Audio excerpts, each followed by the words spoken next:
Hello, and welcome to the Roundup Show for Leicester City 3, Preston North End 0. In a game that I was expecting to be a very difficult game, and it turned out to be relatively comfortable.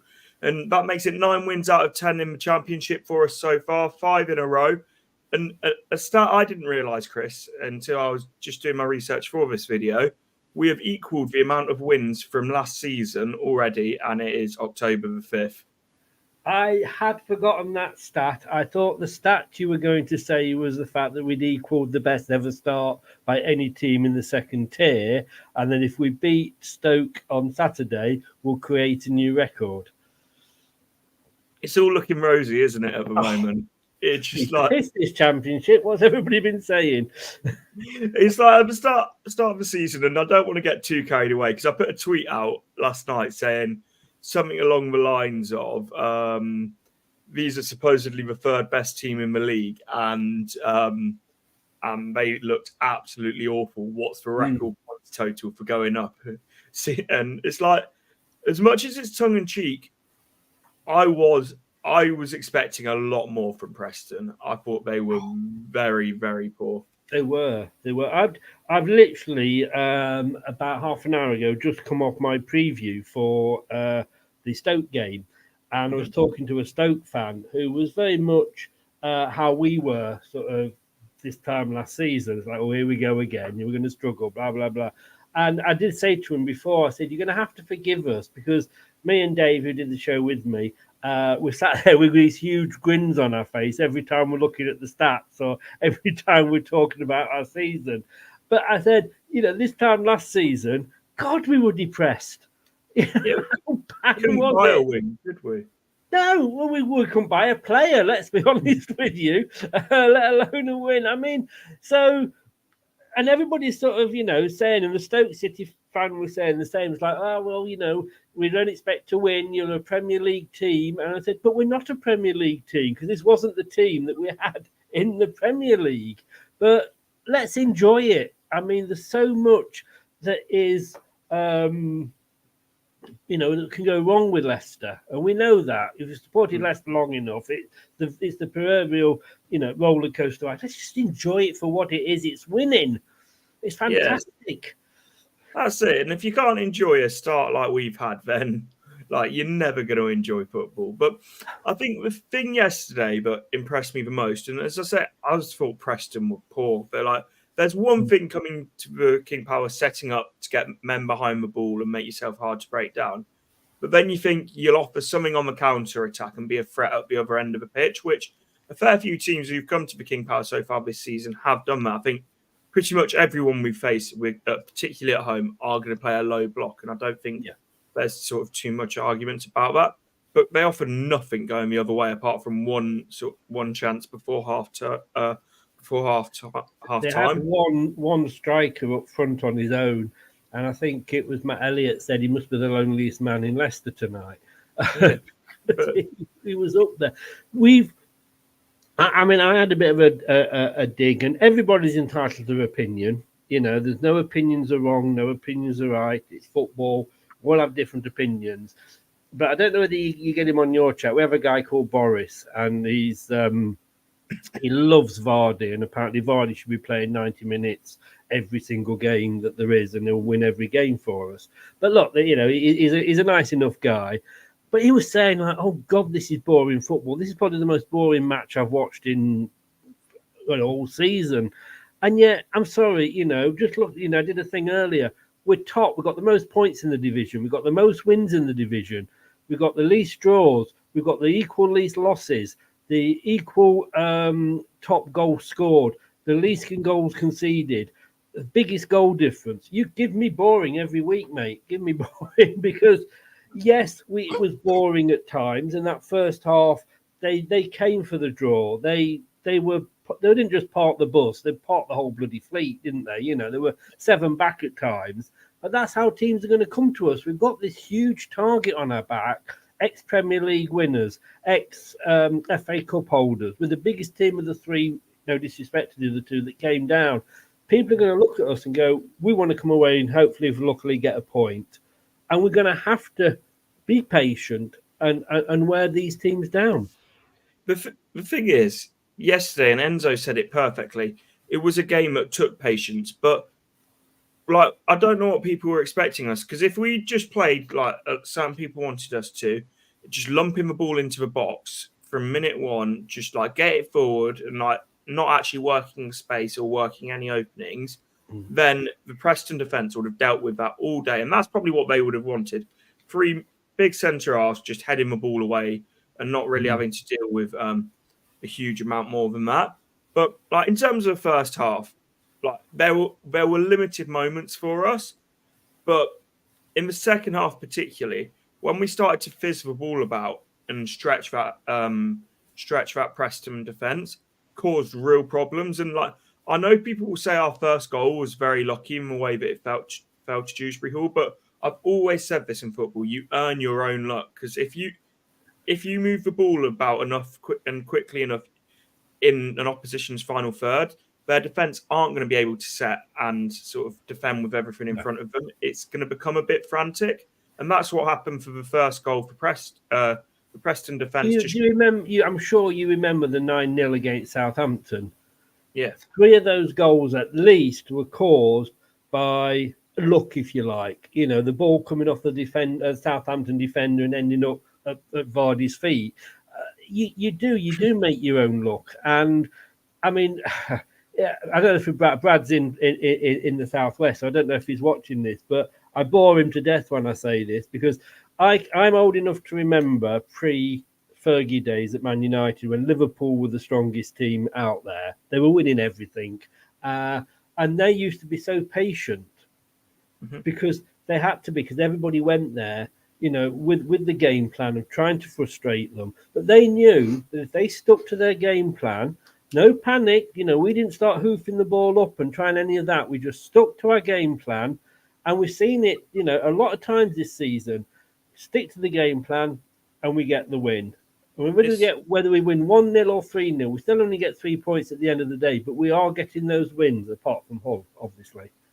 Yeah, and I think the big thing is, like, you cannot defend 90 minutes straight, or like, and to be fair, if a team comes to the King Power and defends for 90 minutes straight and you can't break them down, I think they're more than deserving of a point. Yeah. But like, general rule of thumb is you cannot defend for 90 minutes straight without making mistakes, without sort of errors coming in at the back.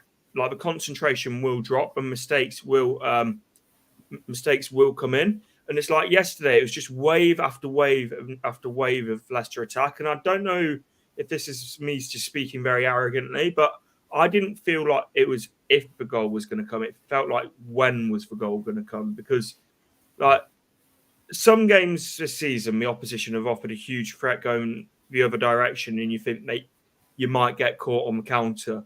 I never really felt any worry of that yesterday. You said it, Preston were very disappointing for a team that sat third. On paper, I know football isn't played on paper, but on paper, this was our most difficult game of the season. But in reality, it wasn't. And all right, you know, as Leicester fans, we know, and we're used to it, certainly over the last couple of seasons, how we used to dominate, and then the opposition to get one attack, and we'd concede a goal and go 1-0 down. But I never really felt worried, even when they had that opening and the guy just shot it wide. I just felt like you say, even if we had conceded, that we'd got enough in the tank to go and get at least the 2 to win the game. You said it, and I've got to agree, so disappointed with Preston. Yeah, and I know there's going to be the old argument of like, oh, look at the team that they've got compared to us, sort of thing. And I get that. And you don't expect them to come to King Power, play front foot, attacking football and try and be expansive. But like, there's one thing being defensively sound, and there's another thing like offering absolutely nothing on the counter. And the thing is, I think they've got players that can be a problem on the counter. But at the same time, are we doing ourselves a little bit of a disservice for the fact that we nullified every time that there was anything coming the other direction? The ball seemed to come straight back to us. Are we almost sort of discrediting ourselves in a sense, the fact of, yes, but we pressed very well? I think we are. I think we are. We are saying that Preston were. We always complain, don't we, when we used to play any of the big six, that if we won, it was always a case of they were bad, not how good we are or we were. And I think last night we were probably looking at it and going like, yes, Preston were bad, but we made them bad because this is a team that, all right, they lost to Southampton, but it was only by one superb free kick, and that's debatable. Oh, sorry, that was Stoke, wasn't it? Sorry. Preston, I can't remember what they did now midweek. They lost, didn't they? They lost 4-0. They got battered by West Brom, didn't they? Yeah, they did. But we've got to say, this was the third strongest team, and we made them look average at best.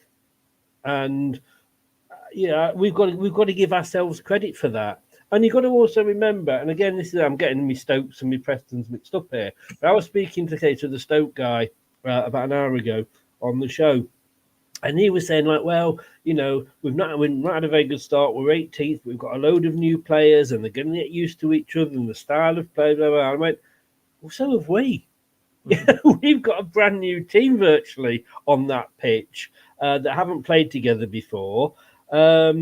That are getting used to a new manager's style of play, etc. And yet we've got to let's give ourselves some credit for once. That's it. And we've got to play it up. And I love the fact that Enzo Maresca is doing that, because how often last year was it everything was downplayed, overachieving? It's like it feels like, and I know that we're championship now, but it feels like a different club. Just the feeling around the club is like it's night and day. But I'm going to quickly jump into the live chat. Guys, if you're not watching on Chris's channel, do go over and click the link in my title. Go and drop the video a like on Chris's channel as well. Let's help out both channels, because I do appreciate Chris giving up time to come on tonight. Evening Sunderex, I'm actually on time for once. I wasn't. I was a few minutes late. So my fault. Yeah, in fairness, my fault. I was late. As Tom said, and isn't. Yeah. Some things they're just not meant to be, are they? No. Welcome in to the chat. I'm loving the championship. No VAR for a start. Oh, quick side note: with VAR, this thing of Liverpool wanting a replay in the Premier League, it's just farcical, isn't it? I do. As you know, I do a radio show in the morning. And I actually, the other morning, because I've got a friend who listens in and he's a Liverpool fan, and I dedicated a song to him, and it was Robin Thicke, Blurred Lines. And he's not spoken to me since. But I'm as you know, I do watch-alongs for the games, and I sit there going, "Oh, referee, that wasn't a foul," and all that, and I have to stop myself. So I have to start thinking like, just enjoy it. Just enjoy the fact that the referee's making a decision. He'll give us one in a minute. It'll balance out. It's not this bloody. It's great having no VAR, and you can celebrate when we score. Yeah, celebrate straight away. It's like that, the Iheanacho goal. If that was in the Premier League, like it was, I think that was our best goal of the night, and you can make a debate between that and our final goal, because they were both fantastic in their own rights. Yeah. But in the Premier League, you're waiting for a good minute, 2 minutes after that hits the back of the net for it to be reviewed. It's the fact that as soon as you scored that, it's at a moment of elation, and that's what football should be. It's about the moments, not, yes, we scored. Wait 2 minutes, bit confused what's going on here. All it says on the screen, VAR in process, and it's like, the system's absolutely flawed, but I am so glad that is not our issue this year. Yes, yeah. I mean, Dan, Dan, who's a Burnley fan, good friend of my channel, and he said two things you'll notice at least when you got relegated. He says, one, it's proper football, and two, there's no VAR. And my God, how right is he? And it is, it is that celebrating. The number of times, if I look back at old watch-alongs, and I'm going, yeah, when we scored in the Premier League, and then it's like, oh no, hang on, we haven't, and it's just this time you look, you can see the player looking over at the linesman, his flag isn't down, go and enjoy it, celebrate it, it's great. I think the difference would be if they were getting the decisions right week after week after week with VAR, you'd be fine with it, but the fact that the decisions are still wrong and then taking the moments away. But again, I'm not going to dwell on VAR. Not our problem. It's a whole show. It's a whole show still. The stick we've got from Preston fans, proper rattled. Honestly, like, and I know it'll be a vocal minority on social media, as it always is, but I know that we've spent money this year. I don't know what people expect us to do, just sell all of our players but not replace them. But it's like, what do you expect? And it's like, I put a tweet out today. Guys, do follow me on Twitter because I do keep saying about the tweets today. What was it? So it was a Preston fan saying basically he's baffled that Leicester fans are waxing lyrical about this season. It's simply bonkers how much quality they have in the front, from a front to back, and millions and millions and millions worth of players sat in the starting 11 on the bench. Honest question: Are Leicester fans enjoying and exciting about bullying the league for the next 12 months? And I just quote retweeted it, saying, "Yes, I'm absolutely loving it. Also, I hope we spend another 20 million in January." Yeah, that's the way you got to go back at them. As I said to the Stoke fan, what if you look, and I didn't have it handy, but when you look at all the players we let go and compare that to the players that we brought in, we let more go than we brought in. It's a bigger balance sheet on the outwards than it is on the incoming. And say, well, this is a Premier League team, and as I said to the Stoke guy, I think I'd said before, it isn't, because this isn't the team, barring maybe 3 or 4 players. It isn't the team that was in the Premier League. It's a whole new team, and let's be honest with you, we're not even touching the parachute payments. We don't get those till next season if we don't go up. No, and I think another big thing to say is, though, like, I think we've got some Premier League quality players, like Harry Winks, Premier League quality, yeah. Connor Cody, Premier League quality, and then you look at the likes of players that we've retained. Like, there is Premier League quality within our squad, and I don't think there's doubt in that at all. But you look across other squads in the league. Southampton are in a similar situation than ourselves. Leeds are as well. The biggest difference is it's clicked for us, and it's clicked for us early. And Enzo Maresca's getting results early. Even when we weren't playing well, he was getting results. That's where the difference is for me. Definitely. And I've got to eat so much humble pie because I was excited when he signed, but I wasn't convinced because of his experience or his lack of experience at this level. And I wanted my 2 choices. No, not Sam Allardyce before you say it, mate. But my 2 choices were the Ipswich manager, and I think that's proven he's doing a good job at Ipswich this season, and possibly the Blackburn manager, because he'd got this experience at this level. But look, humble pie. The guys come in, and as the song goes, we're going up playing football the Enzo way. And Boris, if you are watching this, you may think it's boring football, but long may I be bored all season if we keep winning like this. My thing is, like, as you say, it's like there will be people who moan about it and don't like the brand of football, but it's a brand of football that the more and more teams are moving towards, because it is an effective brand of football, and it's also a brand of football that you can have longevity with. Like, and it is. And look, I think Boris is very much in the we should be playing like when we won the Premier League, counter-attacking football. Well, everybody used to play 4-4-2 because it won us the World Cup. But how far back are we going to go? Things move on, and we have a squad now that. And what I like about it is because I thought at the start of the season we'd be seeing almost, if you like, one starting 11 at the weekend and then a different starting 11 midweek. But what Enzo seems to be doing is starting 11 on, say, the Saturday, 60 minutes, swap it around, and then the team that he finishes with, some of that will start the on the Wednesday, and then swap it around. So he's almost swapping it within games. He knows what he's doing, and that's all right. I'm sorry that obviously at the start of the day, Brendan did, but the difference between. Yeah, all right. Look, the other day, Hermansen, bad ball out to Winks. Winks lost it. They scored. But Enzo came out and said, that's going to happen with this style of football. It will happen.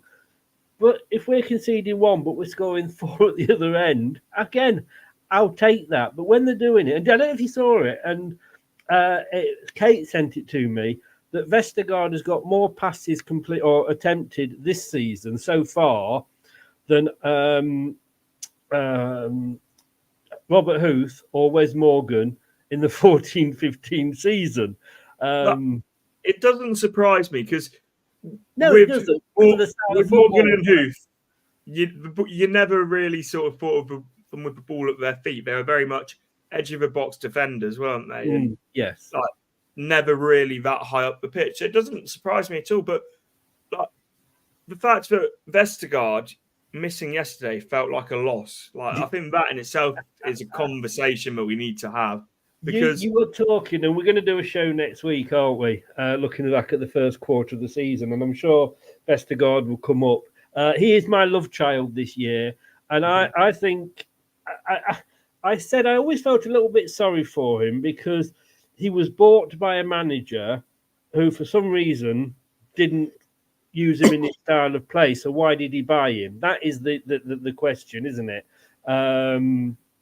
And yet now he's being used, and while he's being used to his correct position and the way that he plays, it's showing what a decent player he is. All right, would he be as good in the Premier League? Who knows? We're not in the Premier League, to me, I mean, against Southampton, for me, he was our player of the match, and I think the fact that fans are saying, they're considering him for player of the match, it's a huge turnaround, and fair play to the guy. Yeah, and it's like at Norwich, his name being sang by the fans as well. So it's brilliant to see. And like, I thought Conor Cody did well yesterday. I really did, particularly for a first start. And it's not exactly a bad replacement to bring in by any means. But it's just, I felt like that little bit on the ball, there's a bit of a difference between the quality. He didn't quite do what Vestergaard does with the ball, does he? And like I say, I can't believe we're having this conversation. And I love Vestergaard only because I think Vestergaard took so much stick when it wasn't his fault. Because, like I say, you got to question why he was bought, because he just wasn't the right player to fit into his into Rodgers' system. But yeah, I mean, fair play to the guy, and I think he'll come back against Stoke. I think he'll be brought back into the game. I've got to say, FaZe, what again? I think it says a lot when you look at how many players that weren't very good under Rodgers, and now, I mean, in DD, Mr. Twinkle Toes, he's going to have heard rumours he's on Strictly Come Dancing on Saturday night because he's that good with the ball. The 1-2 that Iheanacho played with himself last night, that was amazing. But FaZe, I mean, he reminded me of an informed Harry Maguire. He was just getting the ball and he was just bombing into the Preston half. It's like, I do think there's an element of the fact the Championship sort of is like, obviously the level of the Championship is drastically lower than the Premier League.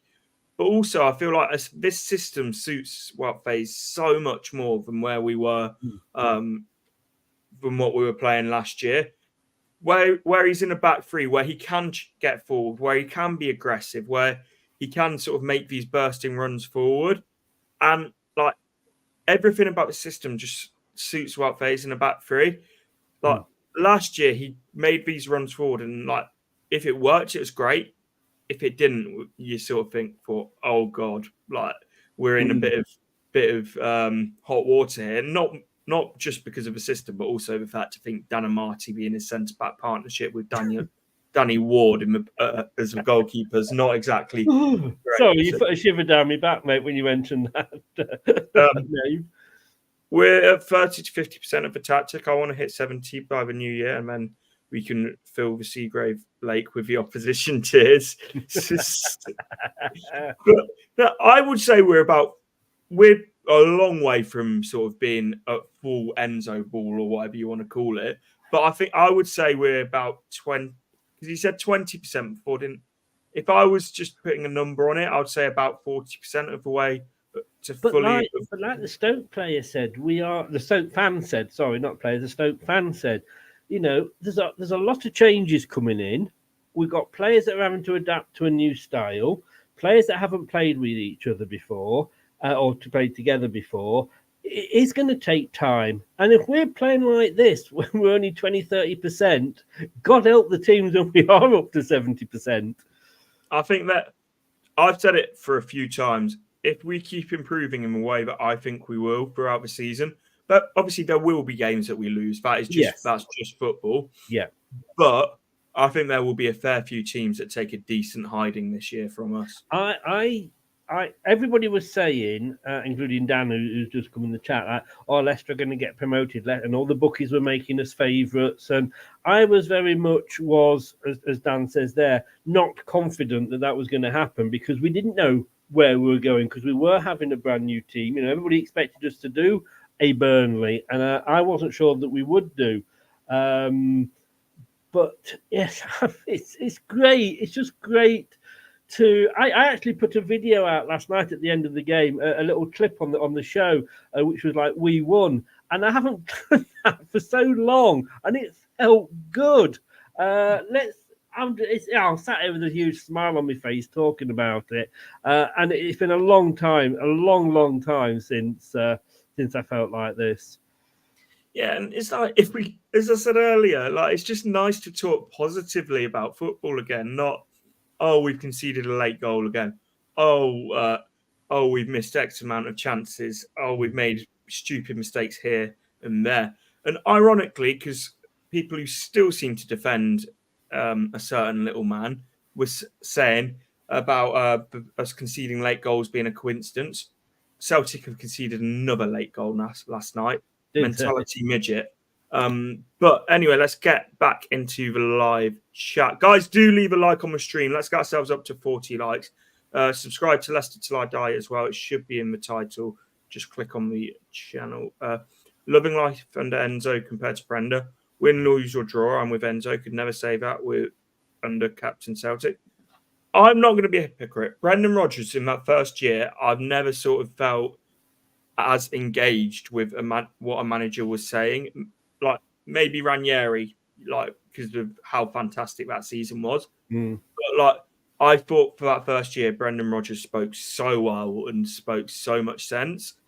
But he was coming on the back of Claude Puel, who, as boring as Rodgers' press conferences were, Puel was even at a level below that. Let's be honest. So anybody would have sounded. But look, it went wrong with Brendan. Had Brendan maybe left us after 3 seasons, we'd be having a different memory of him. Because let's be honest with you, 2 fifth-place finishes and an FA Cup and all the bell end comments that I make and all that, he did win us an FA Cup and he did get us into Europe 2 seasons running. But it did go wrong, and yes, he should have gone earlier.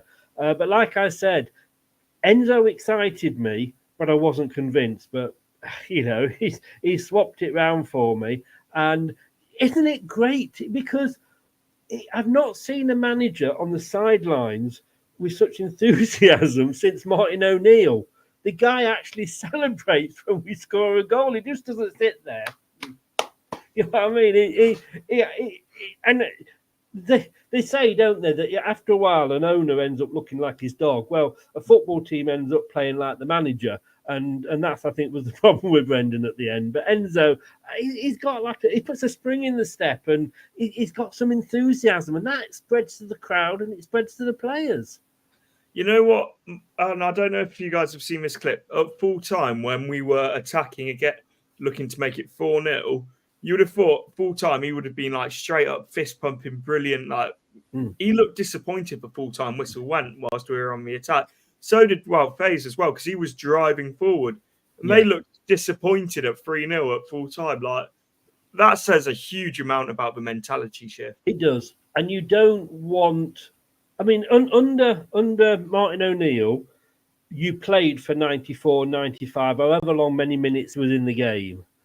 You didn't feel you got that with Rodgers, did you?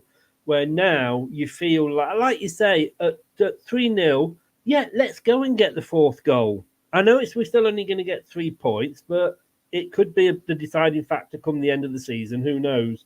And yet, that's what you want to see. That is what you want to see because, as I say, it spreads to the crowd.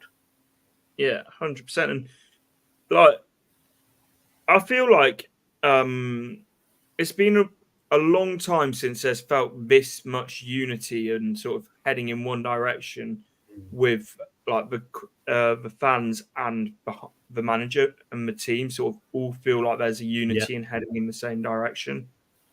No, it does. It's nice to have Leicester back, isn't it? I think that's what we can say. And look, I'm going to be doing a show next week. The opinion, and I did a lot of shows last season criticising Top and the decisions that he made, or decisions that were made under his watch. But let's give him some credit. He's got this right. He's backed him. He's got, Martin Glover in, who seems to be doing a decent job now. John Rudkin, he makes good decisions as well as bad decisions, but he never seems to get the credit when things are going well. He's brought Enzo in. It was a gamble. Yes, it's paid off. So far it's paid off. But I think we've got to say well done to Top as well because he's gone out there and when you look at Sheffield Wednesday and they've got a chairman that's coming out saying I'm not putting any more money into this club the way things are going. Hasn't he named a stand after himself in the stadium as well? Oh, God knows. I think I read somewhere like that. And it's like, that club is like sleepwalking into obscurity, isn't it? It really is. So fair play to Top this season. Fair play to him. Yeah, he's got everything bang on. Something I did want, going back to the game, something that I want to talk about is Dewsbury Hall, I thought was absolutely fantastic. He got the 2 goals. He's starting to play with a real arrogance, and I mean that in a positive way. Like, top players have this sort of arrogance and this sort of confidence about them. I'm like, I think he's really suiting being the main man in this team. Like, there was a period of this season where his performances tailed off. Like, he seems like now he's starting to hit a bit of consistency. Yeah, I think Enzo's come out and said something about him, hasn't he? That he can't not to do it all on his own or something or whatever. But you said the word there, confidence. Confidence is if you're playing well and you've got the confidence, then you're going to be even better. You are going to go out with that swagger, And the problem, I hate. We can't do anything but compare it to Brendan because it was our last manager, and but I think is it your Twitter thing where you've got Brendan doing that to Chowdhury, or you used to have, or I might be getting it mixed up. That's Neil, not me. Oh, is it Neil? Is it? All right. And you knew that if you played well under Brendan, you like to get dropped for the next game, but here you've got the backing of the manager, and the thing is that he's picking players that will do that, bought into what he believes in. He doesn't look like he's got favourites, and I don't necessarily believe that you build a team round Dewsbury Hall because I think you've got to look at Ndidi as well and look at the change in him. But Dewsbury Hall is young. If we go back up, I think we can keep hold of him. I mean, somebody was saying today that we should sell him and cash in. Bollocks to that. I think we should keep him and base the team around him because, yes, he's going to have bad games, but it's how, if you're thrown under the bus after a bad game, you're going to not come back and be your best. And is there any player there that played for us last season that we haven't seen an improvement from? Very few, if any. I can't think of any. No. Biggest improvement's got to be Danny Ward. He hasn't seen the pitch, and this is the best he's looked in a long time. No. You only say that because I can't argue with you. But I do think with Dewsbury Hall, he's a top-end championship player. I don't think he's a top-level Premier League player. But that's not where we are at the moment. We're a championship team, and at this level, I think he's absolutely brilliant. He's 25, so he's heading into those prime years now. I think a season in the Championship is a good thing for him, really. But I think it's a good thing for all the players, if you like. I mean, I was saying before, and funnily enough, it was Stoke that sent us down to League One, wasn't it? And they got promoted that season. I wonder if we would have had the 9 season that we've just had if we hadn't had that season in League One, because it was that reset that we needed, and that's what we're doing at the moment. And we are going to have a season for this team to get used to playing together. The chances are that we are going to buy the players that we've got on loan. Not sure about Cassidy, but I think the problem is everybody else has hit the ground running, and I don't think it's taken him a little bit longer. But who knows? Come the end of the season, we know there's a good footballer in there. But so this team, having had a season together, and the players that we've got on loan, if we'll obviously, I think we will sign them up. I don't think there's any, like the Fataroos and what have you.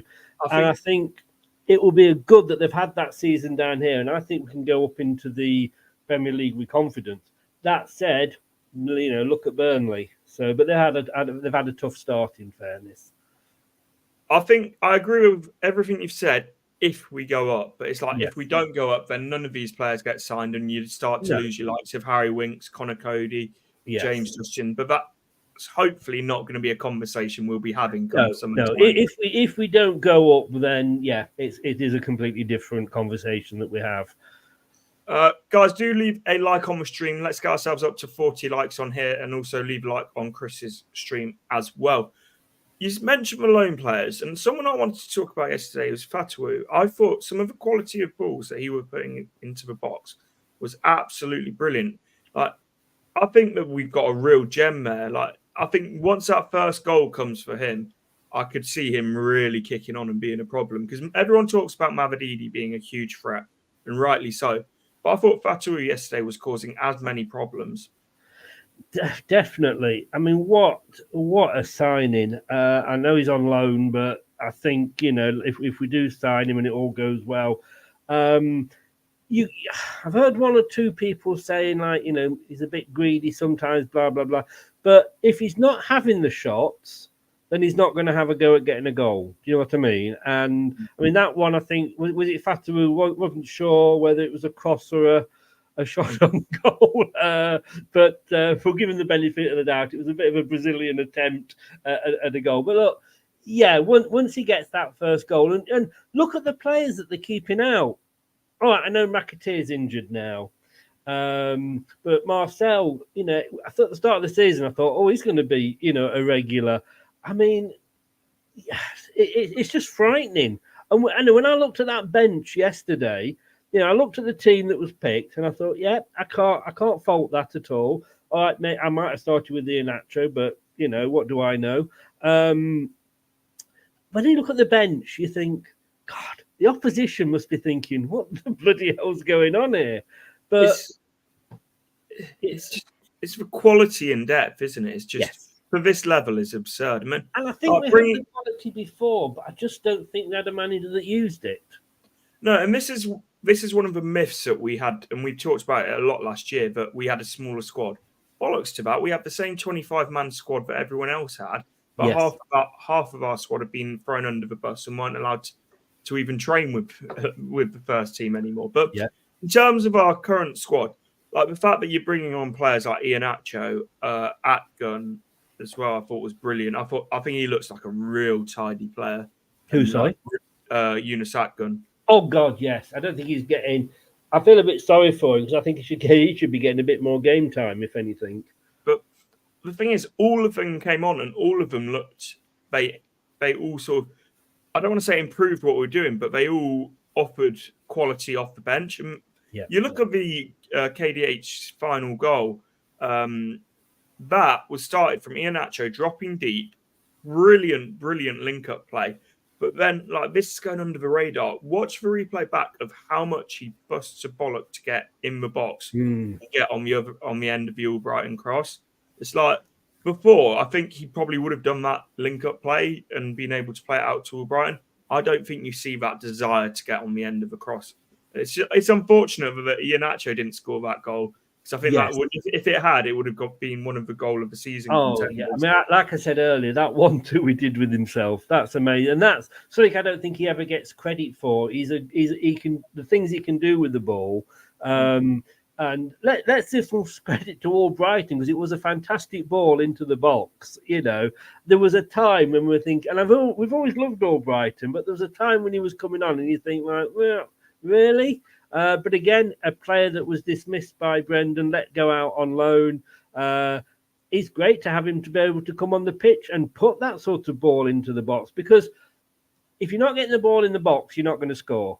It's as simple as that, because you can't rely on, you know, Tielemans' FA Cup efforts all the time. You need to get the ball into the box. And Albrighton and the wingers we've got, I mean, it's silly. We've gone from a team where we had one winger in the whole squad to, like, we've almost got a team of wingers now. And the difference we've got is, yes, that when players come on, I think they want to play. And I don't think there was that desire last season because of the way they were being thrown under a bus, etc.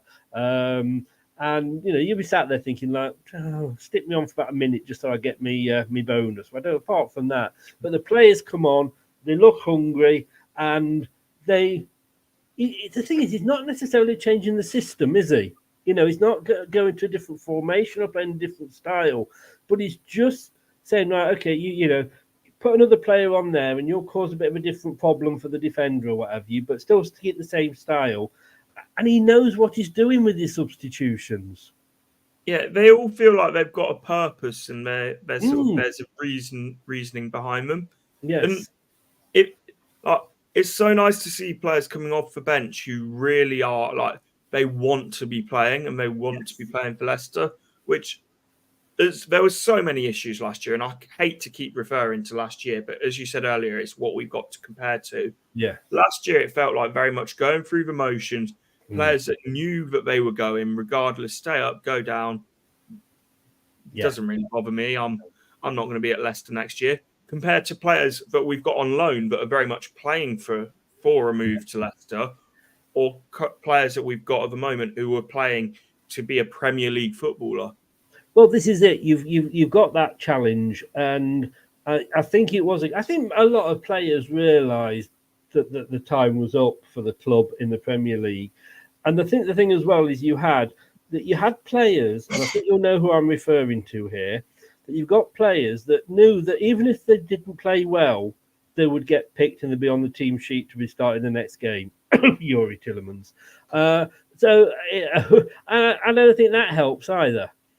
No, and he wasn't the only one. There was a fair few. He wasn't, but he's the one that I like to pick on because he's gone. But I think we've just about covered everything referring to yesterday's game. Before we do move on, before we do finish, one final point. I said at the start of this run of games, and I'm going to try and go back and find the tweet, so bear with me for 2 seconds. Yeah. But I basically said if we can get 12, I think I said 12 points out of the next 15, I'll be very happy. If we win on Saturday, that's 15 points since the international break out of 15 available. I mean, the form is ridiculous. I did a form chart for the preview earlier, and because we won last night, I managed to. It's the last 5 games, which is what most form charts show, and I was able to get rid of the whole loss. Finally, went off the bottom of the chart, and it literally is green, green, green, green, green, and it looks brilliant to see that. And I can't remember the last time that it looked like that. My only worry is, obviously, I think it was Hull, was it, we played before the last international break.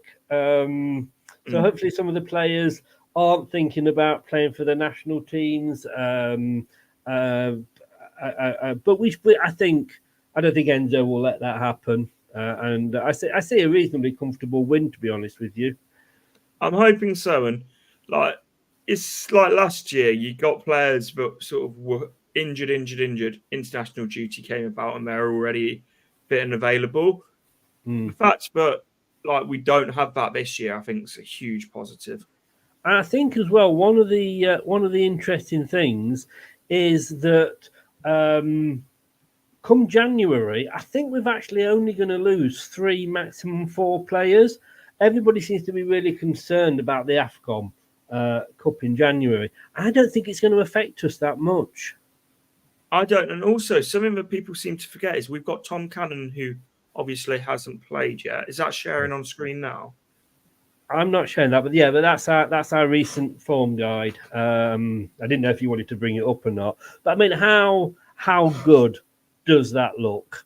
I mean, it's insane. When does pinching yourself become self-harm? Because that's how I feel at the moment. And it's great. It's great. And it's difficult that we don't want to come across as cocky because this is Leicester and we know these things cock up. And yes, I do know, by the way, before anybody says, I don't know if that said 2-0. I did get the Preston score wrong. Or is that the correct one? No, it says 2, doesn't it? So I do know that was wrong. But yeah, it just looks fantastic. It does. And I think talking about AFCON as well, and like what we've got coming up, we've still got Tom Cannon to come back. We've got Sammy Braybrook still to come back. Will Alves. So like, I just think this season's got the potential to be something that's like very special. Well, we're going to have McAteer back, aren't we? Yeah, he's been a surprise package, hasn't he? He really has. Unreal.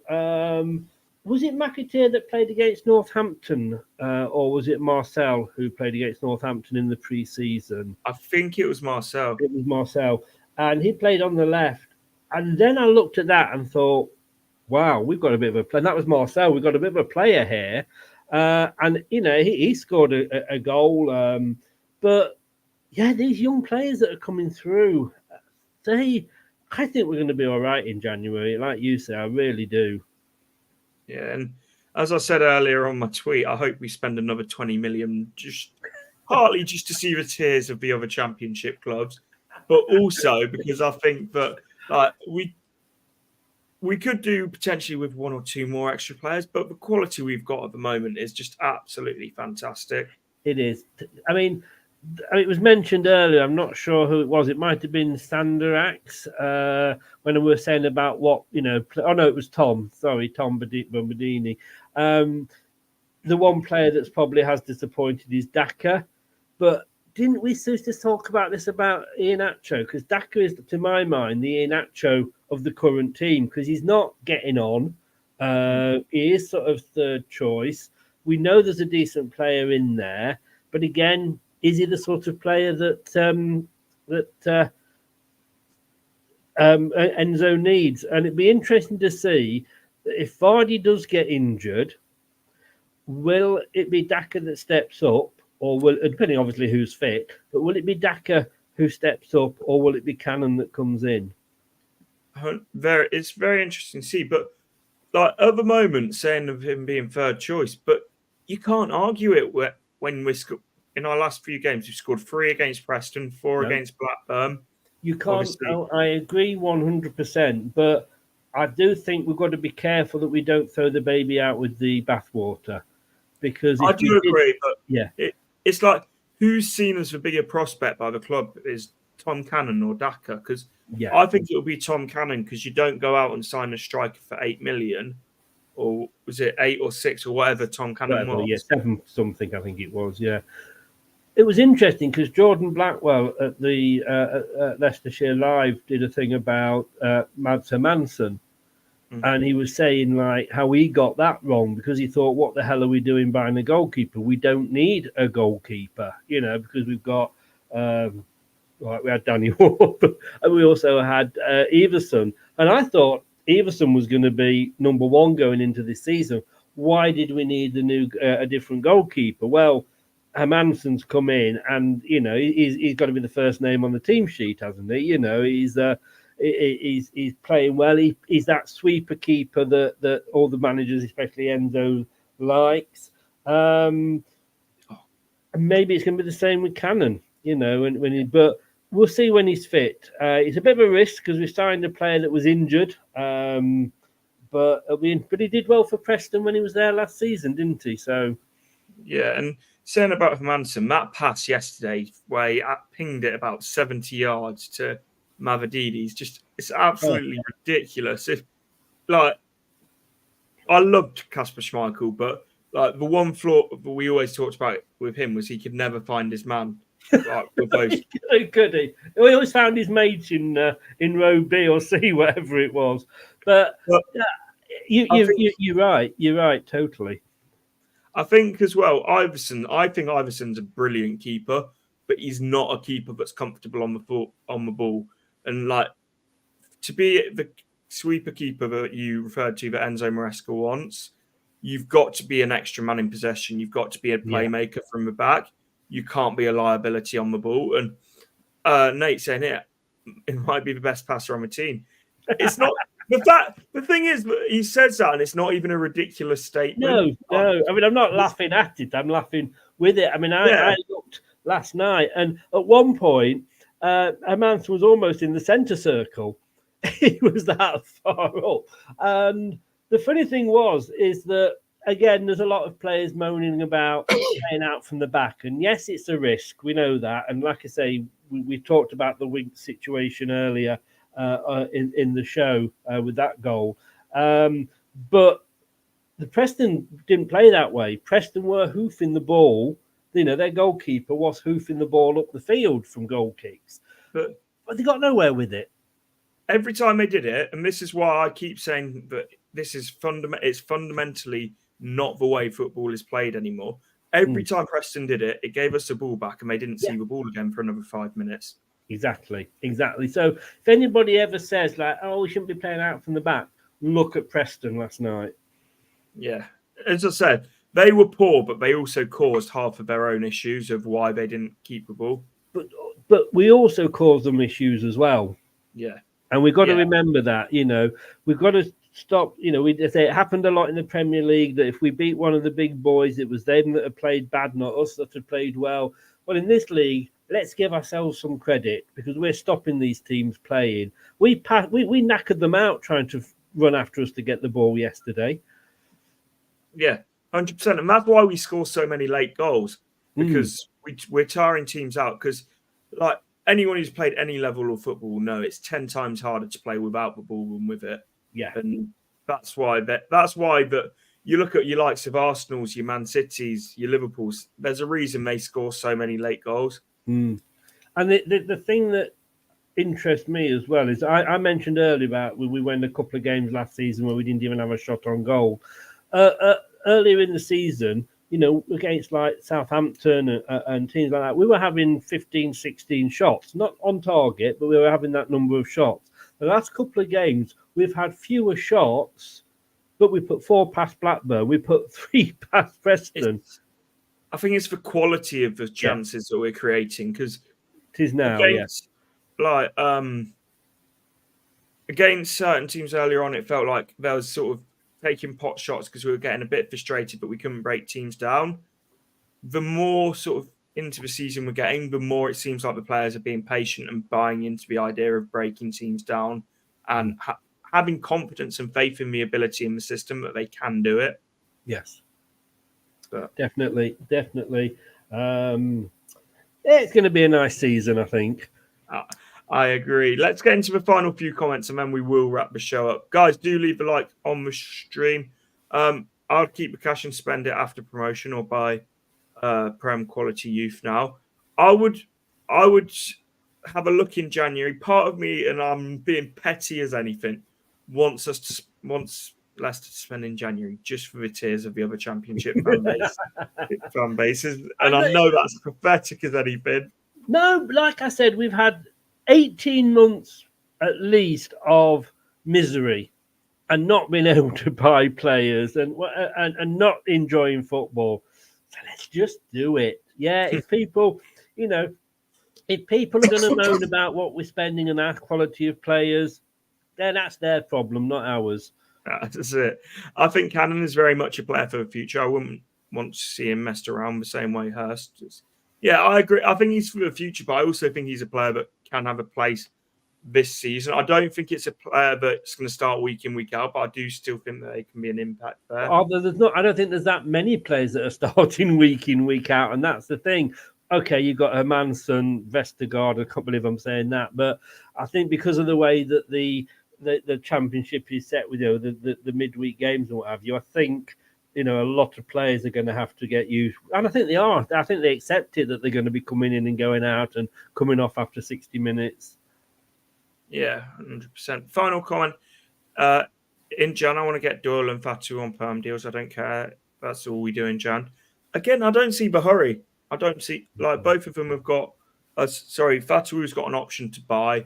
Yeah. Doyle is coming back from an injury. So I don't see Bahuri, if I'm 100% honest.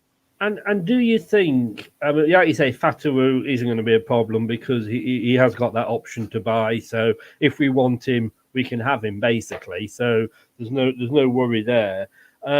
With Doyle, I think that Enzo loves him because he's that left-footed defender that he wants. But I think when you look at the likes of Doyle and Cashaday, are they going, if at the end of the season we get promoted, they're going to look at that and go, okay, I've played a huge part in getting Leicester City here. If I go back to Manchester City, if I go back to Chelsea, what chance am I going to have to be playing regular football? And they may look at it and go, I'm going to play more football if I stick at Leicester in the Premier League. Yeah, I think particularly Doyle, I'm still yet to be convinced by Cashaday. No, I agree with you. I agree. Like I said earlier, but I just think that sometimes you've got to think about, are they going to get that game time at the parent clubs? Yeah, it's career moves, isn't it? But again, we're not going to talk about it too much because we do need to talk about something over the summer when we've got nothing to talk about. So we will leave that. We will leave that for the summer. But Chris, let everyone know where they can find you, mate. Brilliant. Yeah. Well, thank you for having me on. Be sure to subscribe and like to this channel for Ant as well, and this video. Leicester Till I Die TV on YouTube and LTID TV on most of the socials across. Then you can find us on those, and you'll find us together again next Wednesday. Yes, looking forward to it. I was going to say it's almost a half-season report. It's a quarter of the season, isn't it? Quarter of the season report, yes, and one that we can enjoy, hopefully. Well, yes, we definitely, even if we lose, I think we can still enjoy it. 100%. So, guys, do make sure to check out Chris's channel. Also, if you're not subscribed here, make sure to subscribe, like, comment, all of that good stuff. But I'll see you guys in the next one.